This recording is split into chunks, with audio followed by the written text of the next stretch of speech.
ধীমান sir classes সকলকে স্বাগত জানাই। ধীমান স্যার ক্লাসেসের মূল মন্ত্র be positive, be focused and be practical. প্রিয় ছাত্রছাত্রীরা, আগামী পর্বের এসএলএসটি ইন্টারভিউ সম্পর্কে বেশ কিছু কথা তোমাদের সামনে আমরা বলতে আসলাম।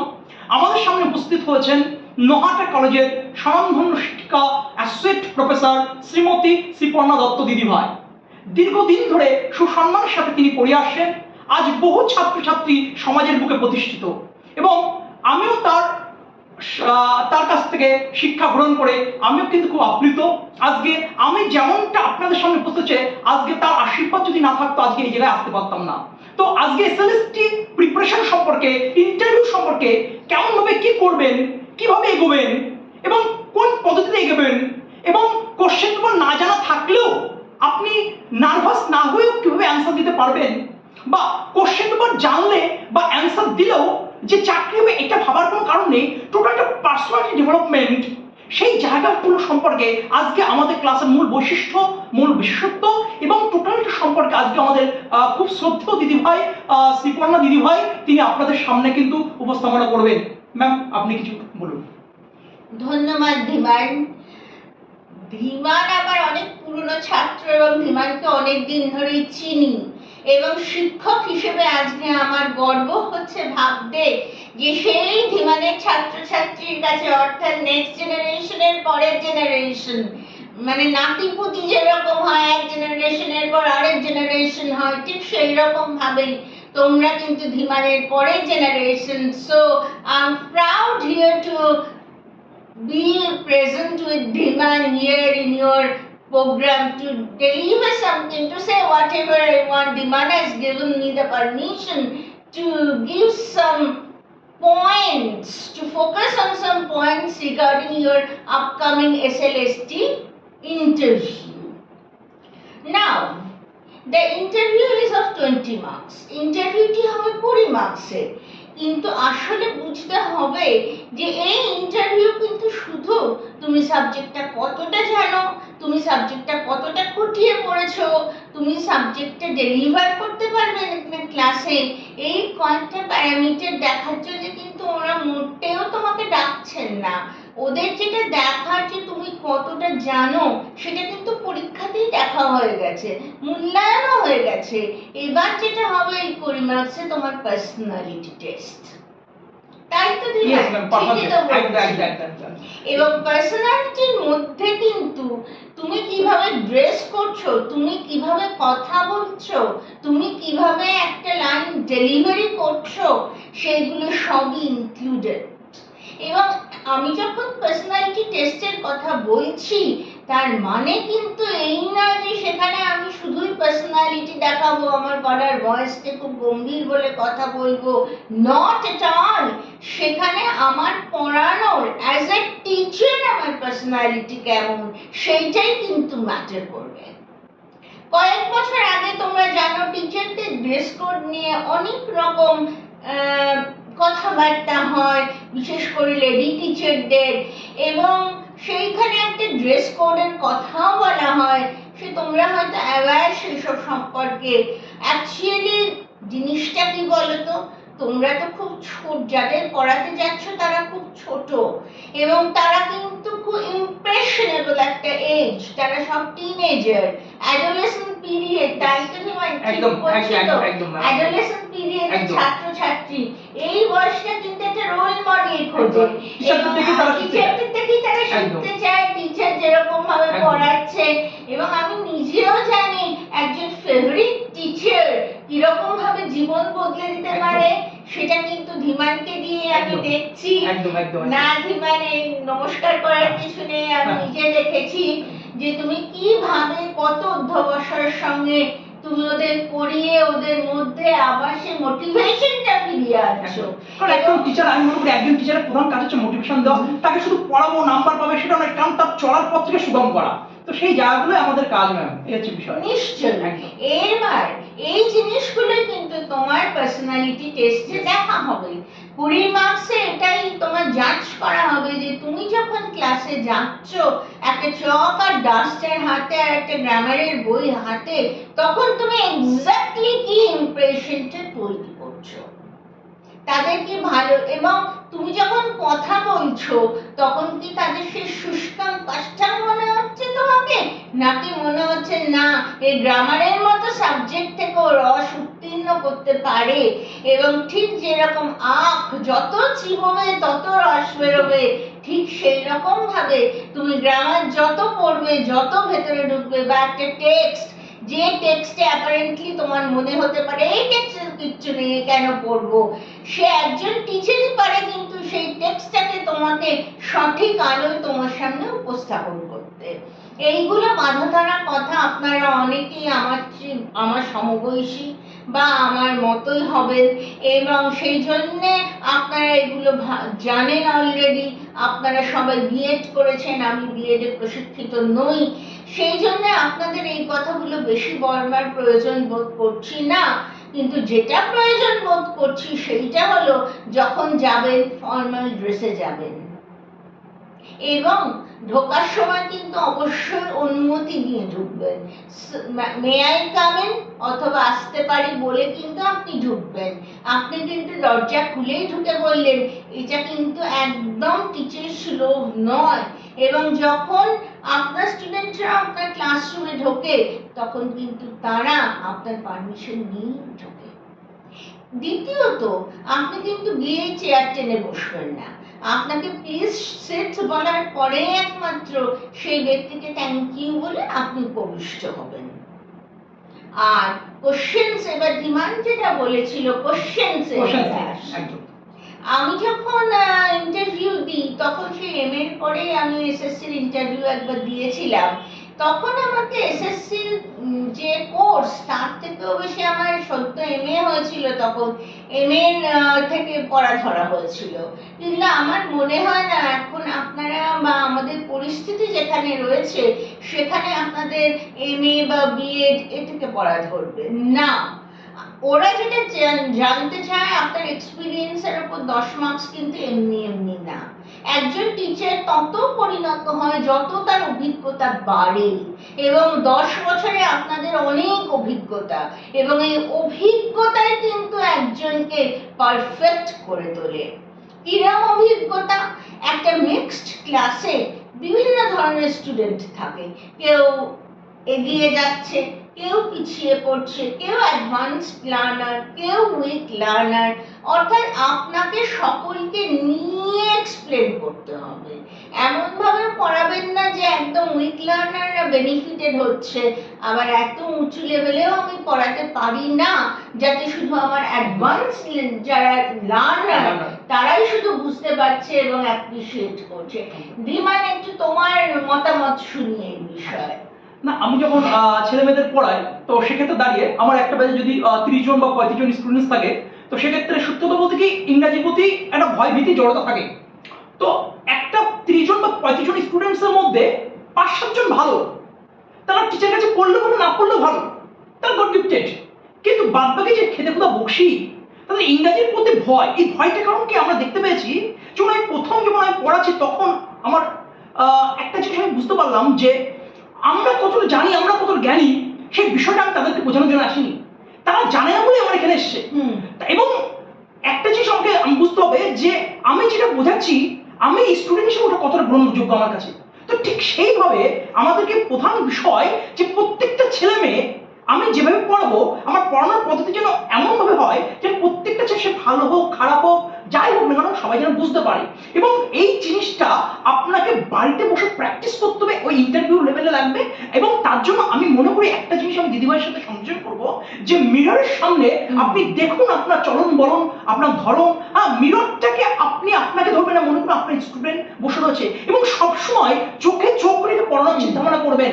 এবং দেখবেন যখন আপনি কোনো স্টুডেন্টের চোখে চোখ রেখে পড়াচ্ছেন তখন দেখবেন যে সত্যি ম্যাডাম আমার দিকে তাকাচ্ছেন বা স্যার আমার দিকে তাকাচ্ছেন, যে আমাকে সত্যি ভালোবাসে, একটা পজিটিভ ভাইব্রেশন কাজ করবে। তো টিচারের ভিতরে আমি পজিটিভ আমি বলবো না, কিন্তু আমার তাড়ানো, আমার বেশভূষা, আমার কথাবার্তা, সেই জিনিসগুলো যেন ছেলে মেয়ে বুঝতে পারে। এবং দেখুন আমরা একজন সত্যি কথা বলতে আমরা মাকাল ফল, আমরা না সবকিছু দেখাতে চাই, কিন্তু আমি বলছি না আপনি সবকিছু দেখান নাকাল করার মতো, কিন্তু সেগুলো আপনার ফুটে বেরোবে। তাহলে ইন্টারভিউ বোর্ডে আগের দিন রাতে আপনি প্র্যাকটিস করে যাচ্ছেন বা নোটস করে যাচ্ছেন, সেটা ম্যাটার নয়। অপারেশন করা আর অপারেশনে বই পড়া দুটো আকাশ পাতাল পার্থক্য। আপনাকে বইও পড়তে হবে এবং তার সাথে আপনাকে প্র্যাকটিসও করতে হবে একজন অভিজ্ঞ শিক্ষকের সাথে বা অভিজ্ঞ ডক্টরের সাথে। ঠিক তেমনভাবে আপনি মক ইন্টারভিউ দেন, আপনি ঠিক ইন্টারভিউ দেওয়ার আগে প্রায় 10 থেকে 15টা আয়নার সামনে দাঁড়িয়ে নিজের বেশভূষা চাল চলন সমস্ত কিছু করেন, বা আপনি ফেস ক্যামেরা চালু করে আপনি নিজের সাথে কিছু কথা বলুন, বা আপনার কাছাকাছি 2-3টে বাচ্চাকে জোগাড় করুন, তাকে একটু ক্যাডবেরি ফ্যাডবেরি খাই দেবেন লাস্টে, এবং কি করবেন তাকে পড়ান এবং তারা কতটা বুঝতে পারছে, এবং দেখুন তার কোন সাবজেক্টটা তার ইংরেজিতে ভয় আছে, আপনি একটা টপিক নিয়ে তার সামনে পড়ুন। তাহলে এই ছোট ছোট কাজগুলো আপনি যদি করতে পারেন, আপনার ইন্টারভিউ বোর্ডে এবং পার্সোনাল টেস্টে একটা মারাত্মক একটা কনফিডেন্ট একটা হবেন এবং কনফিডেন্স একটা ক্রিয়েট হবে। তো এটাই আমার চিন্তা ভাবনা ম্যাম। হ্যাঁ, একদম দিমান যে কথা বলেছে, অর্থাৎ যখন আপনি পড়াচ্ছেন তখন আপনি কিন্তু একটা পারফরমেন্স করছেন। এটা প্রত্যেকদিন আমরা যারা ক্লাসে যাই তারা কিন্তু জানি আমরা পড়ে শুনে স্টুডেন্টদের সামনে একটা পারফরমেন্স দিচ্ছি। ঠিক যেমন পারফরমেন্সে প্র্যাকটিস লাগে, ঠিক যেমন পারফরমেন্সে একটা ইন্টেলিজেন্ট অ্যাপ্রোচ লাগে, ঠিক সেই রকম ভাবে আপনাকেও পড়ানোর সময় এই অ্যাপ্রোচগুলো রাখতে হবে।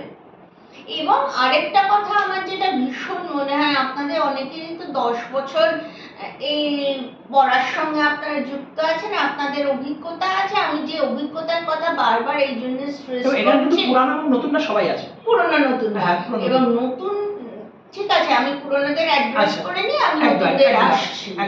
এবং যারা আপনারা পুরনো আছেন তারা কিন্তু অনেকে ইকুইপড।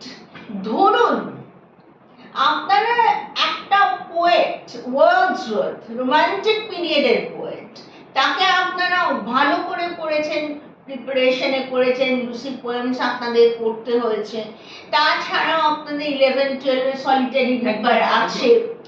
এইবার এই টেক্সটটি যদি আপনাকে ডেমো দিতে বলে, যদি বলে যে আপনি ডেমনস্ট্রেশন দিন, আপনি একটা ক্লাস অ্যাজ ইফ নিচ্ছেন, আমরা সবাই স্টুডেন্ট, আপনি ডেমনস্ট্রেশন দিন, তখন আপনার কাছে একটা চ্যালেঞ্জটা কি বলুন তো, আপনার লেভেল থেকে নয়, আপনার স্টুডেন্টের লেভেলে গিয়ে সেই লেভেলের মতো করে ওয়ার্ডসওয়ার্থকে ওদের কাছে ব্যাখ্যা করা।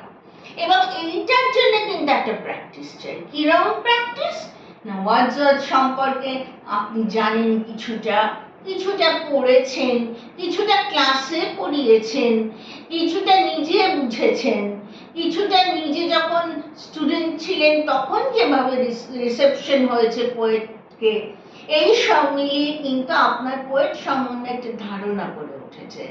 এবং আমি বলবো যে আপনাদের তো পেডাগজির অনেক রকম কোশ্চেন্স লাগে, একটা লেসন প্ল্যান যেভাবে করেন সেইভাবে ওখানে লেসন প্ল্যান দেখানোর সময় হয়তো ওরা দেবে না, they will give you hardly 5 minutes. তার মধ্যে কিন্তু আপনাকে you have to make the best performance out of those rare 5 minutes. এবং শুধু তাই নয়, আপনি যদি একটু প্রিপারেশন করে আসেন তাহলে আপনি দেখবেন আপনার ডেলিভারিটা আপনার নিজেরও কত কনফিডেন্স আসছে, এবং বডি ল্যাঙ্গুয়েজ ম্যাটার্স আ লট, তাই তো? একদম। এবং ধীমানকে দেখে আমি বুঝেছি, যখনই ধীমান আসে আর ধীমানের গলাটা শুনি, ধীমান স্যারস ক্লাসেস, তখনই আমার মনে হয় তোমরা সবাই মোটিভেটেড হয়ে পড়ো। এবং যারা নতুন এসছো তারাও তো অনেকদিন ধরে পড়াশোনার সঙ্গে আছো, বরঞ্চ তাদের একটা সুবিধা কি জানো, তারা পড়াশোনাটার মধ্যে এখনো আছো, এখনো স্কুল বা কলেজ বা ইউনিভার্সিটি লেভেলে তোমরা হয়তো স্টুডেন্ট পড়াও কেউ, আবার নিজেরা তৈরি হওয়ার সময় তোমরা বিভিন্ন টিচারের কাছে পড়েছো, আবার ইউনিভার্সিটি লেভেলে তোমরা পড়েছো। তোমাদের কিন্তু একটা কঠিন কাজ আছে, সেইটা হলো নিজেকে স্টুডেন্টের জায়গায় বসিয়ে সেইখান থেকে এক্সপ্লেন করতে হবে। এবং তখন মনে করলে চলবে না আমি ইউনিভার্সিটি স্টুডেন্ট, তখন মনে করতে হবে আমি নহাটা হাই স্কুলে 9, 10 বা 11-12 পড়ি, ইংরেজি লিটারেচার আমার কাছে একটু ভয়ের জিনিস, এবং যেভাবে তোমাদের লিটারেচারটা শেখানো হয়, এখনো শেখানো হয়, সেটা ভয়ে আনার পক্ষে যথেষ্ট, সেটা আমিও মানি। আরেকটা তোমাদের যেটা করতে হবে, যারা একদম নতুন রয়েছো তোমরা, তোমাদের যদি পড়ানোর অভিজ্ঞতা থাকে ইটস ভেরি গুড, যদি প্রাইভেট টিউশন করো, বাচ্চাদের পড়াও, ভেরি গুড। যদি নাও থাকে, ধীমান যেটা বললো, প্র্যাকটিস। এই কদিনের জন্য একটা ডেমো প্র্যাকটিস শুরু করো। আয়নার সামনে দাঁড়িয়ে কিভাবে তুমি নিজেকে প্রেজেন্ট করবে, কিভাবে বলবে, কিভাবে। আরেকটা কথা বলি, এটা তো ইংরেজি সাবজেক্টের হচ্ছে, তোমরা যারা নতুন তাদেরকে আমি বলবো, তোমরা তো এখনো স্ফিয়ারের মধ্যে আছো, তাহলে ইংরেজিতে কেন ডেমো দেবে না? বিকজ আমার মনে আছে, we were talking in Bengali during our interview in the College Service Commission, but I was given 3 topics and asked to deliver a lecture on any topic. And I was told that suppose you were standing in an undergraduate class, the students know nothing, and you have to familiarize the students with Shakespeare's sonnets. এটা কেন বললাম? তোমাদেরও sonnet পড়াতে হয়। এবার তুমি কি করবে? তোমার ছাত্ররা কিন্তু কিচ্ছু জানে না, তোমাকে সনেট থেকে শুরু করতে হবে। একটা কবিতা বা একটা গদ্য পড়ানো মানে কিন্তু শুধু কয়েকটা মিনিং বলে দেওয়া নয়, বা লাইন বাই লাইন পড়ে মিনিং করলাম, সেটাও কিন্তু নয়। বরঞ্চ আগে একটা পরিকাঠামো তৈরি করে নাও, ঠিক একটা খড়ের কাঠামো তৈরি করে নাও। সেই কাঠামোটার উপর তুমি মাটি দেবে, তুমি মাটির প্রলেপ দেবে, তুমি একদম ফাইনাল স্টেজে দেবীর প্রাণ প্রতিষ্ঠা করবে। এবং তুমি কি করবে না, ডিরেক্ট কোশ্চেন এলে তুমি বললে ঠিক আছে, কিন্তু ধীমান যেটা বলছিল কোশ্চেনের উত্তরটা আমি জানি না, তখন আমি কি করব? তখন কিন্তু আমি সরাসরি উত্তরে যাব না। অর্থাৎ আমাকে যদি ওয়ার্ডসওয়ার্থের একটা কবিতার নাম বলে, আমার সেই মুহূর্তে মনে আসছে না, কিন্তু আমাকে তো বাঁচতে হবে বলে, তখন কি করবে? Wordsworth has written many poems. He was a romantic poet. He was the greatest of the romantics. He became the poet laureate. অর্থাৎ তুমি ওয়ার্ডসওয়ার্থের সেই কবিতাটার নাম একদম বলতে পারলে না, কিন্তু পাশাপাশি যে ইনফরমেশন গুলো দরকার সেগুলো যদি কিছুটা প্রোভাইড করতে পারো, তাহলেও কিন্তু তোমার অনেকটা হবে। যেমন সনেট কে বার করেছিল, তোমায় যদি জিজ্ঞেস করে সনেট আবিষ্কার কে করেছিল, ইংল্যান্ডে কিভাবে এলো, এইগুলো একটু ট্রিকি কোশ্চেন। তুমি সেই আরেকটা কথা বলি, তুমি ট্রিকি কোশ্চেন করতে পারে এইরকম সাবজেক্ট ম্যাটারে যাবেই না। তোমার যেটার ওপর খুব ভালো দখল, শুধু দখল নয়, যেটা তুমি জানো যে এটা আমি পড়াতে পারি, এটা আমি নিজে খুব ভালো বুঝেছি, সেইটাই কিন্তু দেবে। তোমাকে যে সাবজেক্ট দেওয়া হলো, 3টে সাবজেক্ট হয়তো দেওয়া হবে, তার মধ্যে একটা বলা হবে, বা হয়তো বলা হবে তোমার নিজের ইচ্ছে মতো বলো। এবং সিচুয়েশন ফেস করতে শুরু করো। কিভাবে? তোমাকে হঠাৎ বললো তুমি পড়ে গেছো ওয়ার্ডসওয়ার্থ, তোমাকে বললো কিডস পড়াতে হবে। কিডস এর কোন কবিতা আছে? ধীমান 11, 12 গ্রীষ্মের নয়ন আছে, তোমাকে গ্রীষ্মের নয়ন পড়াতে বলছে। তুমি তো লাইন বাই লাইন মনে করতে পারছো না, কিন্তু তুমি জানো গ্রীষ্মের নয়নের থিমটা জানো, তুমি কার লেখা সেইটা জানো, এইগুলো তো জানো। আর্ন কাকে বলে তুমি জানো, এই কবিতাটার না ওট কাকে বলে তুমি জানো। এবং এইগুলো দিয়ে যদি তুমি একটা তাৎক্ষণিক বক্তৃতা রচনা করতে পারো, তাহলে কিন্তু মানে নিজের উইকনেসটা কখনো শো করবে না, শো অলওয়েজ ইওর স্ট্রেংথ। এবং আমি রিকোয়েস্ট করব, এই স্ট্রেংথ শো করার জন্য কিন্তু confidence plays a very important role. এবার ধীমান বলো। বেশ কিছু কথা ম্যাম বললো, সত্যি খুব সুন্দর কথা, তোমরা একটু মানার চেষ্টা করবে। তো কনফিডেন্স যে বিষয়টা আছে, দেখো আমি অ্যাকচুয়ালি অনেকদিন ধরে পড়াচ্ছি, খুব অল্প বয়সে পড়াচ্ছি, তো আমি অনেক কিছু ফেস করেছি। যে অনেক ছেলেমেয়ে আমাকে কোশ্চেন করেছে, বা অনেক মাস্টারসে কোশ্চেন করেছে, যখন বড় বড় ছেলেমেয়ে পড়াতে যায় তখন হাত পা কাঁপে। হ্যাঁ, বা আমি অনেক interview board, that means mock interview যেগুলো হয় বিভিন্ন সেন্টার বা আমাদের নিজস্ব বিভিন্ন কম্পিটিটিভ ফিল্ড ইন্টারভিউ বোর্ডে আমি বসেছিলাম, তখন দেখেছি যে ভালো ছেলে, দারুণ ছেলে মেয়ে, তারা ঘাবড়ে যাচ্ছে, হাত পা কাঁপছে। এই যা বলো না, তাদের বক্তব্যটা আমি যখন শুনলাম কেন এটা হচ্ছে, তার প্রধান বক্তব্য, স্যার এই চাকরিটা আমার পেতে হবে, এবার এটার উপর আমার সংসার রয়েছে, এটা আমার লাস্ট স্টেজ। তাহলে একটা জিনিস হলো, অবশ্যই তুমি চাকরি পাবে, এই পজিটিভ ভাইবস দরকার, কিন্তু আমাকে চাকরি না পেলে আমাকে শেষ হয়ে যেতে হবে, এই চিন্তাগুলো করার জন্য তোমার আরো নেগেটিভ ভাইব্রেশন তৈরি হচ্ছে, যেখানে তোমার হাত পা কাঁপছে। তুমি প্রধান বক্তব্য, তোমার প্রধান মোটিভেশন থাকতে হবে যে এই চাকরিটা আমার পেতে হবে, এটা ঠিক কথা, কিন্তু তুমি একটা জিনিস, আমার হারাবার কিছু নেই। ওকে, তুমি এই চাকরিটা আর্ন করবেই, কারণ তোমার বাবা মার আশীর্বাদ রয়েছে, ঈশ্বরের আশীর্বাদ রয়েছে, এবং তার জন্য তুমি প্রপার ওয়েতে তুমি মক প্র্যাকটিস করছো। এবং একটা ছোট কথা আমি অ্যাড করবো ম্যাডামের সাথে, যে কবিতা, কবিতা মানে কি উপলব্ধি, শুধু লাইন বাই, একদম ঠিক ম্যাম বলেছেন, লাইন বাই লাইন শুধু মানে পড়ে গেলাম সেটা নয়। পাশ দিয়ে, রাস্তার পাশ দিয়ে কেউ পারফিউম দিয়ে যাচ্ছে, যদি বলা হলো এই পারফিউমটা কেমন গন্ধ বেরোচ্ছে বা কেমন সেন্ট বাড়াচ্ছে, তুই বর্ণনা করো, সেটা বর্ণনা করা সম্ভব নয়, সেটা উপলব্ধি করতে হয়। তাহলে কবিতাটা উপলব্ধি। আর যখন কবি, তুমি সাহিত্যিক স্টুডেন্ট, এটা তুমি মনে রাখবে, তো উপলব্ধি, রিয়েলাইজেশন পাওয়ারটাকে তোমাকে কিন্তু বৃদ্ধি করতে হবে। আর যখন তুমি রিয়েলাইজেশন পাওয়ারটা বৃদ্ধি করছো, তার মানে এখান থেকে তুমি একটা জিনিস হচ্ছে, আমার সামনে যে ছাত্র বা ছাত্রী রয়েছে, ওর ভিতরে ঢুকে গিয়ে ওর সত্তাটাকে তোমাকে রিয়েলাইজ করতে হবে। এখানে একটা সাইকোলজিক্যাল মাইন্ড কিন্তু কাজ করবে, আর লিটারেচার পড়ার অর্থ হচ্ছে সাইকোলজিক্যাল মাইন্ডটাকে টাচ করা। তাহলে ওভারঅল তোমার কিন্তু, তুমি একটি টিচার, আর বাবা মার পরের দায়িত্ব তোমার।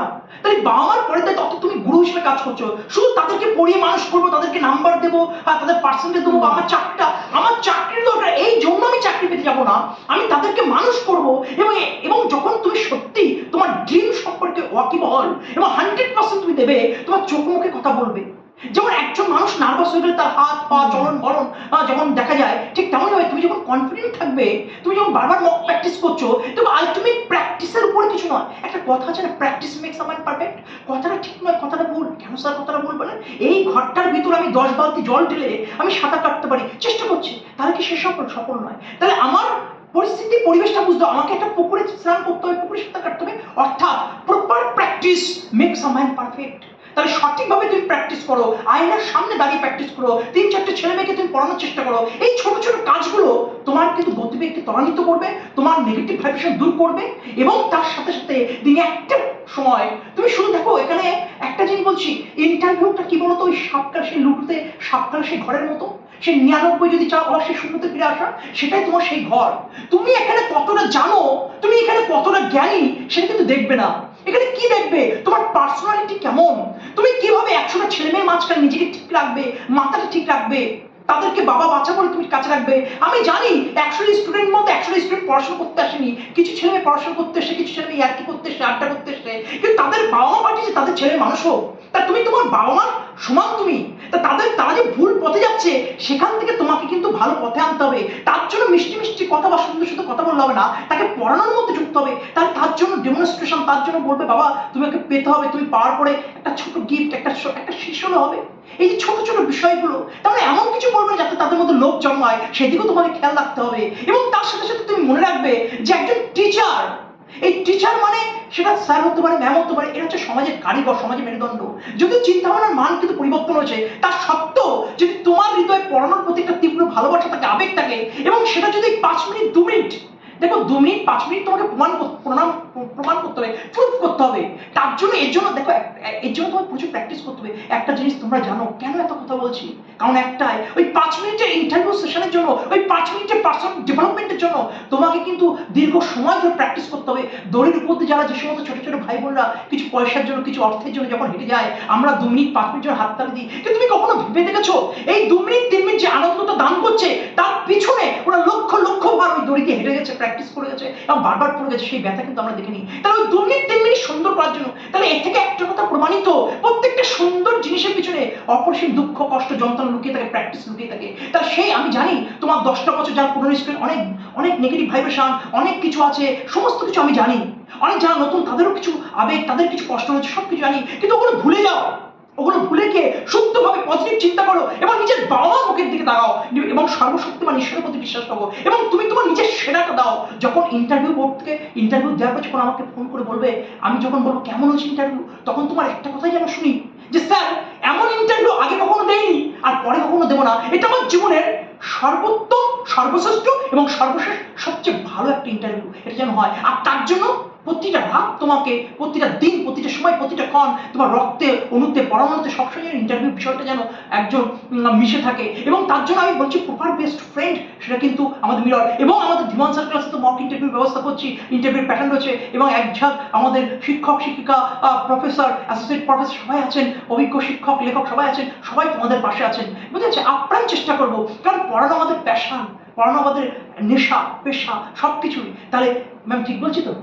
একদম একদম এই বিষয়গুলো বলা ছিল, এবার ম্যাম কিছু বলবেন। এটা ভয় পাওয়ার কিছু নেই। ধীমান যে কথাটা বললো না যে চাকরি পেতে হবে, কিন্তু ওই মুহূর্তে তুমি যদি তোমার পারফরমেন্সের কথা না ভেবে তুমি ওইভাবে টেনশনটা নিজের মধ্যে নিয়ে নাও, তখন ভাবো যে আমি এটা ফেল করলে মরে যাব, আমার জীবন শেষ হয়ে যাচ্ছে, এইটা কখনো ভাববে না। যত এগিয়ে যাবে তত দরজা খুলবে, এই দরজা খোলেনি পরের দরজা খুলবে, এবং আমি খোলাবো। That should be the attitude. না খুললেও আমি খোলাবো। এবং তোমার ভাবতে হবে, এবং সরি ফর দ্য ইন্টারাপশন, এবং আমি ফিরে আসছি। এবং আরেকটা কথা তোমাকে ভীষণ ভাবে মনে রাখতে হবে যে তুমি যদি এত কথা ভেবে নার্ভাস হয়ে যাও না, তাহলে তোমার ইন্টারভিউ ভালো হবে না। এই ইন্টারভিউটা কি তোমার পারফেক্টলি দেওয়ার জন্যে তোমাকে কিন্তু কাম অ্যান্ড পয়েজড থাকতে হবে। এটাই খুব বড় কথা। তুমি ভাবছো কাম অ্যান্ড পয়েজ যদি আমি না, কি করে থাকবো? আমার সারা সংসার আমার মুখের দিকে তাকিয়ে আছে, আমার বাবা মা আমার মুখের দিকে তাকিয়ে আছে, তারপরে নানা রকম প্রেশার্স থাকে আমাদের উপর, সেই সব রয়েছে, আমাকে পেতেই হবে এটা, এই ভাবনা নিয়ে না। আমি যাচ্ছি, আমি গিয়ে আমার বেস্টটুকু দেব, তারপরে ঈশ্বরের হাতে। অর্থাৎ আমি আমার 100% কেন 1000% দেব, কিন্তু সেটা নিয়ে সেই মুহূর্তে যদি আমি ওয়ারিড হই এবং ভাবি যে আমার 1000% আমি দিতে পারলাম না বলে আমি কাঁপছি, আমি তাদের ইন্টারভিউয়ারদের সামনে কেঁদে ফেলছি, তাদের অনেক কোনো অনুনয় বিনয় করছি, এইগুলো কিন্তু সেই পার্সোনালিটি যার টেস্ট হচ্ছে সেগুলোর পরিচয়দায়ক নয়। বরঞ্চ তুমি নানারকম প্রশ্নের মুখে যদি পড়েও নিজের পার্সোনালিটিকে একদম কাম এন্ড কুল রাখতে পারো, ধরে রাখতে পারো, প্রত্যেকটা যথাযথ উত্তর দিতে পারো, তুমি জানো, তুমি সব কিছু জানো, তুমি নার্ভাস হয়ে গেছো বলে তোমার মনে হচ্ছে তুমি ভুলে গেছো, তুমি কিচ্ছু জানো না। নার্ভাস হলো না। মানে নার্ভাস হলে কি হবে জানো তো, তোমার যে বাবা মা তাকিয়ে আছেন, আমি জানি, আমারও ছিলেন একটা সময়, তো আমারও ছিলেন, আমার বাবা ইন্টারভিউ বোর্ডের বাইরে বসে আছেন, আমি ভেতরে ইন্টারভিউ দিচ্ছি আর ভাবছি না আমাকে তো কিছু করতে হবে, এই ব্যাপারটা আছে। কিন্তু সেটা ইন্টারভিউ বোর্ডে তুমি বুঝতে দেবে না। ইন্টারভিউ বোর্ডে তোমার তারা কনফিডেন্সটা দেখবে। এবং বাবা, একটা চাকরি যখন করছো, একটা ক্লাসরুম কিন্তু বিচিত্র জায়গা, সেখানে তুমি দেখবে নানা রকম প্রশ্ন আসছে, এবং প্রত্যেকটা প্রশ্নের সম্মুখীন হওয়ার ক্যাপাসিটি তোমার আছে কি না সেটাই কিন্তু তোমার দেখে নিচ্ছে, সেই readiness to answer and answer to the best of your ability, এইগুলোই কিন্তু চেক করছে ওরা কিন্তু দেখতে চাইছে না। আমি বারবার বলছি, তুমি কতটা জেনে এসেছো, তুমি কতটা শিক্ষিত, তুমি কতটা আজকে পরীক্ষার জন্য একদম কত প্রিপারেশন করেছো, এটা পরীক্ষা না, অন্যরকম পরীক্ষা। যে পরীক্ষা এতদিন দিয়ে এসছো সেই ধরনের পরীক্ষা কিন্তু এটা নয়, এটা হলো তোমার অন্য ধরনের যে পার্সোনালিটি আছে সেই। হ্যাঁ, এবার আমি এর সাথে কিছু কথা সংযোজন করবো, যে তোমরা যে জায়গা থেকে আসছো সেই জেলা সম্পর্কে ভালো করে জানবে, নিজের নামের অর্থ সম্পর্কে জানবে, তোমার ডেট অফ বার্থ সেই ডেটের ইম্পর্টেন্সটা জানবে, সাইকোলজিক্যাল কোশ্চেন হতে পারে, তুমি কিভাবে আসলে সেই বিষয়টা জানবে। এমন কিছু কথা বলবে না যে কথার পরিপ্রেক্ষিতে, ঠিক আছে।